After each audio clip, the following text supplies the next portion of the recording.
Hello everyone and welcome back to a brand new video and welcome to F1 2021. Yes, this might be the greatest Formula 1 game of all time. And today we're going to jump back in and see if it kind of has held up well, lived up to expectation in the years gone by. Of course, if you missed out on the video we did last week, where I dived in and played F1 22, the game was terrible, but the video did quite well. So a massive thank you to everybody that has got yourself subscribed since then. I'm hoping there's going to be a lot less rage inside today's video, though. But I mean, look at that. Max Verstappen, Lewis Hamilton, and Charles Leclerc looks like he wants to steal my soul inside this title. But, of course, this was arguably the last great F1 game, I think, for a lot of people. 23 kind of lived up to a lot of the hype, but of course, a lot of people like this game for one reason and one reason only.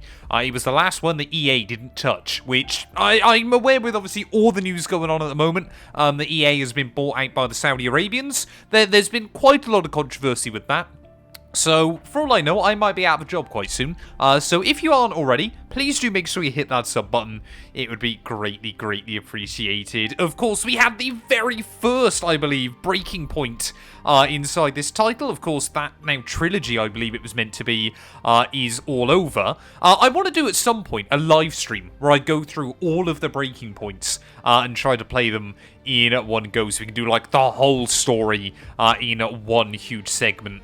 In the future, so yeah, maybe I'll do that at some point towards the end of the year. Of course, we had my team as well inside the game. Obviously, you had my team and obviously the normal driver career mode as well, and obviously co-op career mode inside the game. Obviously, I don't believe I did a co-op on this game, though, because I obviously started that with Gary, I believe, on F1 22. There was no, like, F1, what was it, supercars, Pirelli hot laps, anything like that. But sadly, you didn't have classic cars inside this game as well. You just obviously had the F1 cars and 2 years of the F2 cars. But I would make the argument that the F2 roster this year had some of the best liveries of all time. There you can see the UNI virtuosi of Zhou Guanyu. Dan Ticktum's car, of course, now doing things in Formula 2. Of course, it wouldn't be F2 without some Red Bull liveries. I mean, look at that ART. That thing looked absolutely incredible as well there. The MP Motorsport car, I can't even remember who drove this one with the blue livery on it. Of course, Charouz, Dams, Campos, HWA as well. Whatever happened to them? And then, of course, Trident as well. Obviously, still kicking it around in F3. But, of course, F1 2021 will be remembered for one thing. And one thing only. And of course, that was that huge season-long battle between Lewis Hamilton and Max Verstappen. Obviously, the cars weren't quite as quick as they were in 2020. But again, I think these have probably now gone down as modern classics in the sport as well. You can see, I mean, that Alpine livery. Genuinely, I think that Alpine livery, one of the best of the last kind of 10-15 years, I would make the argument. Of course, we had the absolutely terrible Ferrari, or this year's Ferrari was a bit better, but the 2020 car was useless. The V-Carb, or the AlphaTauri, I should say as well, again, an absolutely fantastic livery. I think it was, we probably got a bit of nostalgia, because obviously in 2022 there was no colour on any of the cars, but I mean, even the Williams looked fantastic as well inside this game. So I think we're going to take that one out for a couple of laps. And of course, obviously, where we'd had the really odd 2020 calendar, we still had a few of those circuits kicking around inside the game. Imola, of course, obviously, I believe F1 2021 was the first game we had Imola and Portimao. And that circuit was great fun to try and learn inside the games. Barcelona, of course, Monaco, a lot more standard tracks that we're used to. Obviously, Circuit Paul Ricard as well inside the game before Austria Silverstone. And then obviously you can see, I believe, yeah, F1 2020 was the first game, wasn't it? With Zandvoort, of course. Obviously, Sochi still in the game as well. Of course, the last Russian Grand Prix that we ever saw. And then, of course, the old Singapore as well. Mexico, and then bizarrely right towards the end of the year, of course, it was meant to be the Australian Grand Prix. And, of course, the first game as well with the Jeddah Corniche. I'm going to have to do some laps here, because if you guys never played the original version of Jeddah, it was incredible. Well, here we are then. I always remember there was a few weird issues on PC for some reason with just like small bits of texture files not loading very well. Oh, the brakes are so different. This car feels so heavy in comparison to a modern Formula 1 car. But I mean, you know, where the tyres were so big, and obviously there was so much downforce on these machines, you really did have to kind of haul them around the circuit, which is very, very good fun. But, yeah, of course, this was the original version of Saudi Arabia, which, of course, we got to drive inside the game before F1 ever went here, so it was kind of fun learning this circuit, obviously, before the F1 drivers managed to go. But the big thing is with F1 2021's version of Jeddah, was that it was weirdly rather forgiving. So many of the curbs were basically flat, that you could really, really attack them. Combine that with the fact these cars were designed to, you know, eat curbs for breakfast. You could really have a lot of fun with it as well. There, of course, the banking of Turn 12, this huge grandstand that I don't even believe is there now. But such a different handling model to what we've got nowadays, of course, with the cars. This thing bizarrely kind of feels like it doesn't have anywhere near as much front end, but does still kind of have a lot of grip. They just feel so much more planted than these older cars, I think, where they had a lot more downforce on them as well there. And of course, obviously, the downforce, you know, was all the air pushing the car down rather than this ground effect era that, of course, we're used to now. But I mean, look at that. Just there's no curbing anywhere. You can take so much out of the circuit as well. It is absolutely fantastic. And I must admit, Jeddah doesn't quite look as good as it does at night, but it does look still pretty cool inside this game. And I mean, I've still got so much nostalgia from playing F1 2021. Although obviously I went full-time as a content creator when F1 22 released, F1 2021 I think was the game that allowed me to do that. Because, you know, the combination of F1 2020 and then F1 2021, with all of kind of the support and hype around the games. Maybe struggling a bit with grip, like we did on F1 22, but obviously, but yeah, we had all the hype of F1 2021, and all the hype of F1 2020, I should say. You know, the introduction of my team, everything like that. Obviously, classic cars still in the title as well. F1 2021, I think a lot of people don't remember as fondly, and maybe this is going to be a controversial opinion. But I actually think the handling on F1 2021 was just a little bit better. Now, unfortunately, we didn't have short circuits either. F1 2020, when you really look back, just had a hilarious amount of content.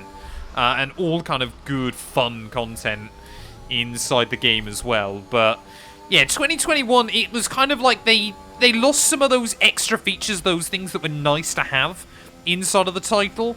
But I really do feel like they refined, like, the really important bits. I do personally believe that no Formula 1 game has handled better than 2021. This game was the most satisfying to drive, obviously. You had to be a little bit careful with the car in places, but you could really just attack venues so much. And, of course, you know, combine that... Oh, I don't know why I'm struggling so much with the brakes down at that final corner. Must be running a terrible brake bias here.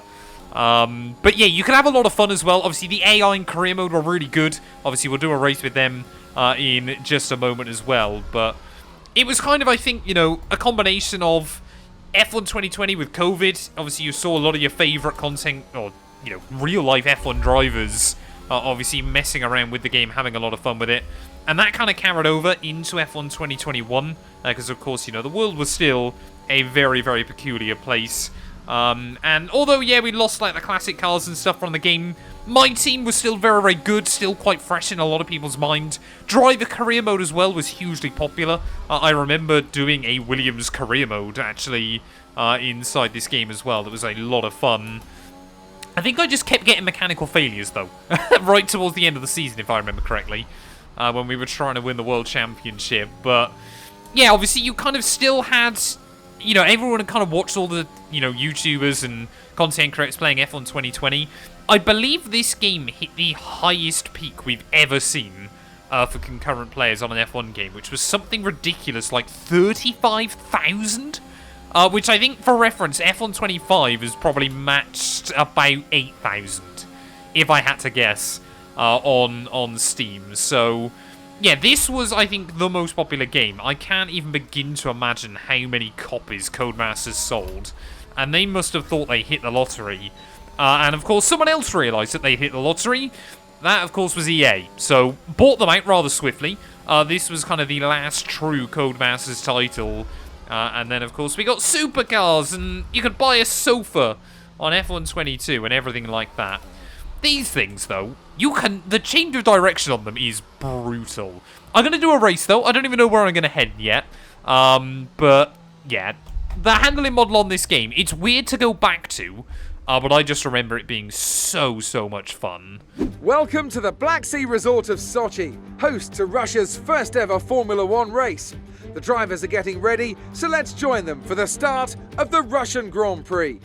It's time to go racing then in the Sochi Autodrome, where the long run down to the heavy braking zone at turn 2 is one of 2 DRS zones around this 3.6 mile circuit. The other, of course, down into turn 13. 18 corners make up a lap here today, with an average speed somewhere in the region of 130 miles an hour. Let's run you through the driver grid order for today's exciting race. Young superstar Max Verstappen starts from pole position, and it's Lewis Hamilton alongside. Moving on to the rest of the grid, we have Bottas, Perez, Esteban Ocon, and Tsunoda. Fernando Alonso, Leclerc, Stroll, and Daniel Ricciardo. Gasly, Norris, Carlos Sainz, and Vettel. Giovinazzi, Russell, Nikita Mazepin, and Mick Schumacher. Latifi and Kimi Raikkonen finishes off the grid. That's it then, it's time to go racing, as we head to trackside for today's race. There we are then, a bit of a nostalgic look back down the grid. Of course, Kimi Raikkonen's last year in Formula 1, and obviously Antonio Giovinazzi, I should say, getting dropped at the end of the year. Mick Schumacher still on the grid. Nikita Mazepin, of course, was there, the worst modern Formula 1 driver. But I think, with all these storylines going on as well throughout 2021, obviously you had Ricciardo winning that race at Monza, his last ever Formula 1 victory after a tough couple of years with McLaren. This one probably still sticks out as one of the funniest one. Lando Norris and his bottle job of the 2021 Russian Grand Prix. Now, before we get into this, first of all, what the Russians are still doing in Ukraine, I think, is absolutely abhorrent. I've got friends out there, and it is still utterly disgusting. But I did want to come back to this track, just to remember how bad it was in the day as well, of course. Mercedes dominated every single race here at the Russian Grand Prix, and I'm expecting them to do the same today. 5 red lights, though, here on the grid. And it is the lights out. Well, and away we go there, as you need a lot of revs off the start, it would appear. I completely forgot that. Sebastian Vettel, of course, in his Aston Martin there, down in towards turn 1. And now, I mean, look at that. Nicholas Latifi, P14. They have a nosebleed running that high up the orders. I mean, look at that from the AI. George Russell and Mick Schumacher there getting the elbows out, trying to make some progress off the start as we made our way through those first couple of corners. We have had a very Lando Norris-esque start here as through the long turn 3. You can see that Williams there squatting, slightly. So, yeah, just still struggling to get used to the brake there. You have to really go aggressive on the pressure, it feels like, early on. Again, maybe it's just like the setup, or lack of setup I'm running inside this title, as Kimi Raikkonen's had a pretty good start. But maybe I need to recalibrate my brake pedal to work with this game as well, but feels like you've got to use a lot of brake very early, or of course in the more recent Formula 1 games you've got to be a lot more careful with it.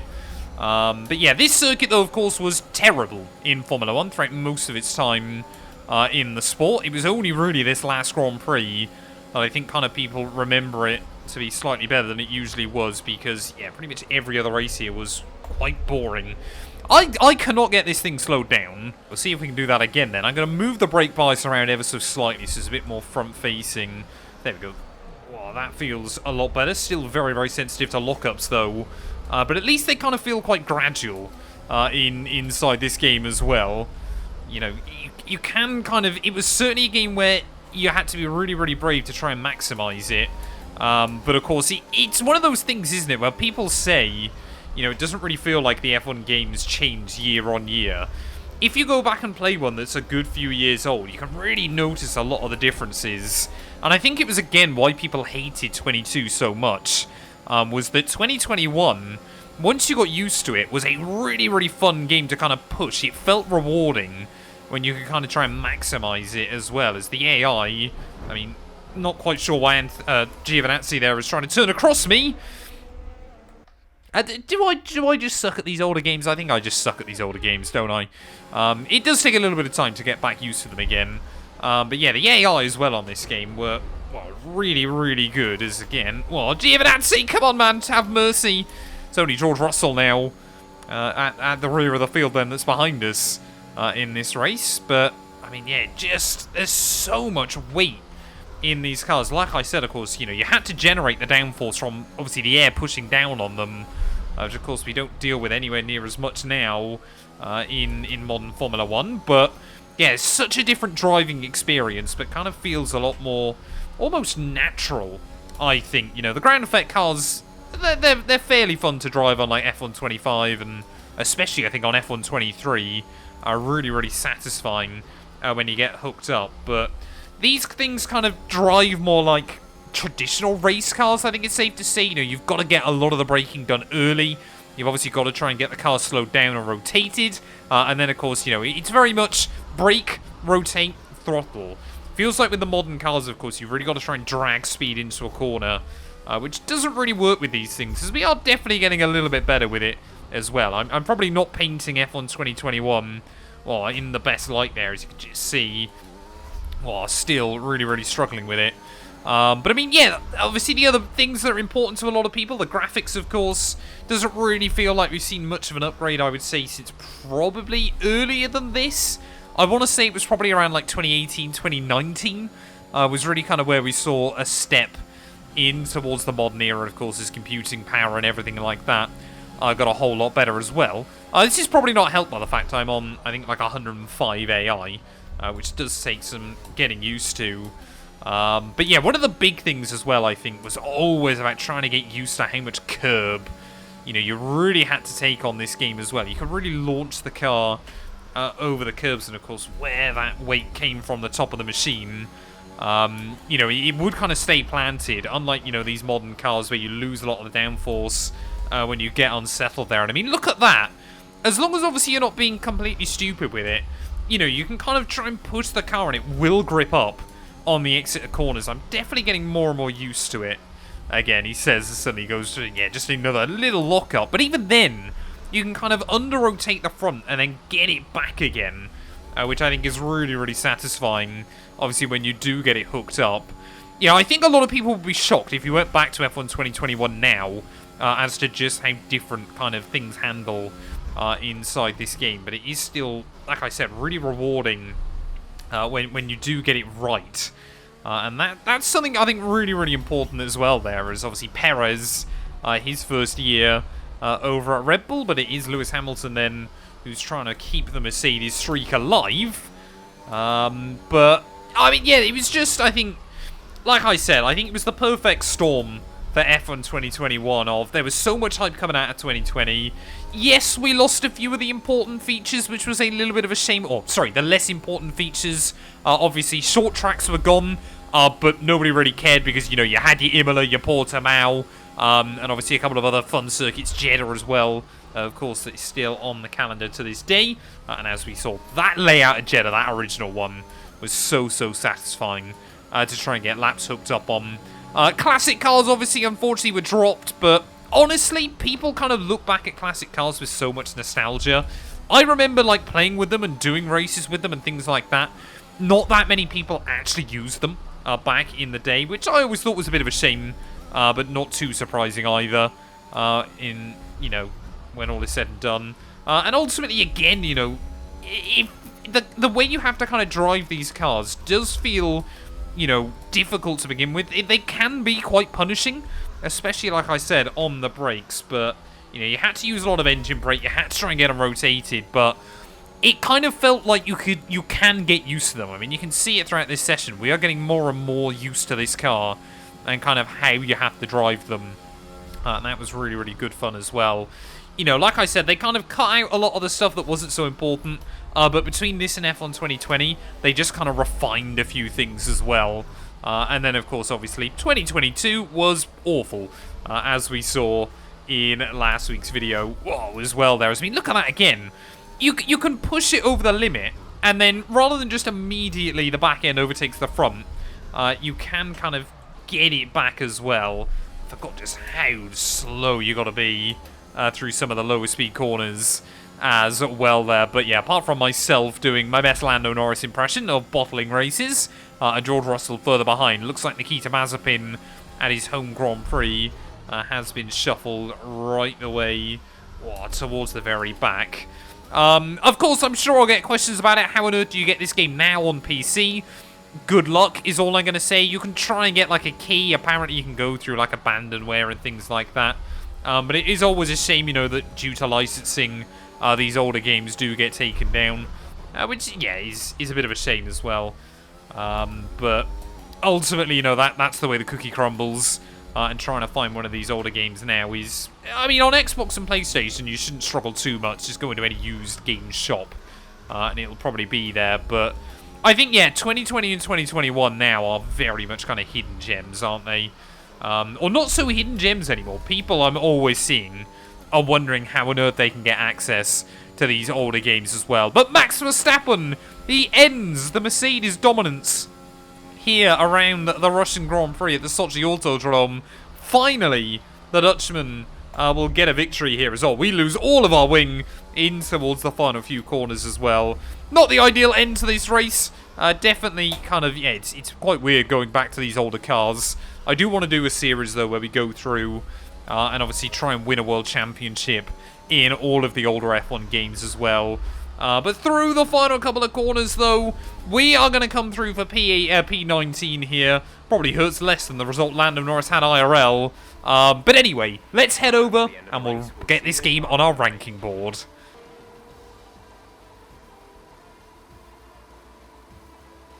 Well, as you can see then, of course, so far, F1 23 still the best game on our ranking board. They're just ahead of F1 25 and F1 24. And then right at the bottom is F1 22. I think 2021, though, probably should rank slightly higher than F1 23. I think just the, you know, my team was still quite fresh.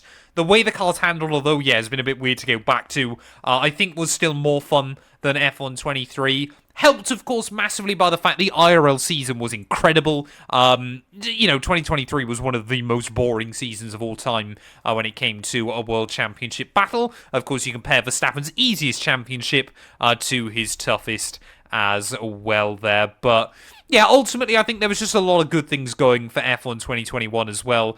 Sadly, we didn't quite get all the features we did have in F1 2020. And of course, we'll be playing that game in the not-too-distant future.